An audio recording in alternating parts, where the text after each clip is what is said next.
I had Nick over a few times, and they would casually bring up the science projects they had and reminisce about the simplicity of the time. But I was almost sure a relationship didn't form from that. Then I thought about maybe my coworker Trey. She always talked so highly of him. She would compliment how sweet he was and how he drove a nice car, but she never seemed to be interested in him. I spent the next few weeks cycling through the potential partners. The thought of her loving someone else, someone that I knew, was driving me mad. I drank a lot and couldn't fathom the thought of the other man getting the same treatment and happiness I got from our relationship. And on top of that, she took my kid. A lot of thoughts raced through my head the next few weeks. I retraced my steps throughout the past 6 years we had been married, trying to figure out what went wrong and who could be satisfying her in ways that I couldn't. Months went by. I considered divorce or telling the police my kids had been taken wrongfully from me, but I couldn't bring myself to do it. I had no motivation to. At times, I would lay in bed for hours at a time. My mattress became my solace. The indent in my bed grew more human-shaped as time went on. The house became filthy, and everyone around me felt like a suspect.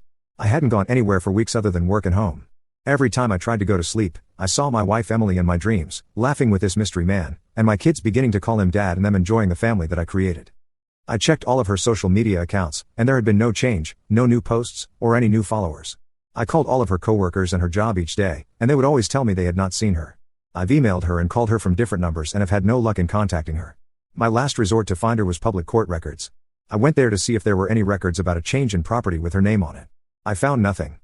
By this point, I had lost my family, my friends, and my will to live.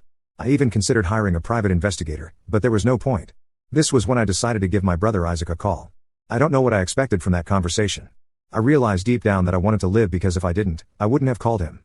We ended the call agreeing that I should see a therapist. So the next morning, I woke up and tried to do my usual routine and called up some therapists in the area. I finally found one that specialized in family-induced problems. Her name was Mrs. Smith. I spent 2 years seeing Mrs. Smith and during this time started coming to terms with navigating life without my wife or my kids.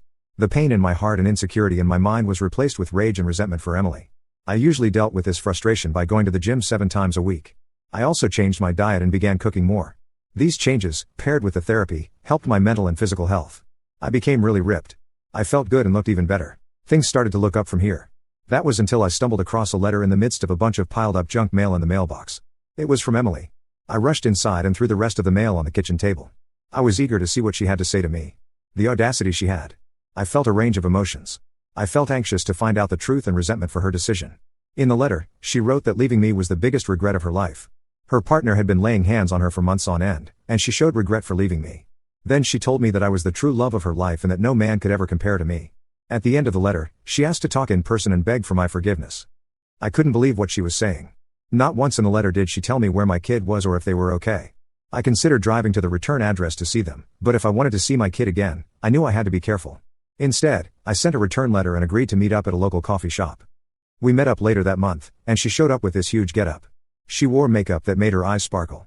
She smelled really good, like warm cookies, and walked towards the table I was sitting at. Red lips wrapped around a smile greeted me as she sat down. I could tell that the reason she dressed this way was to get me back and try to make me remember everything we had. It's why she wore the shoes I always told her were my favorite on her. We began talking, and she asked how I was doing and what I had been up to.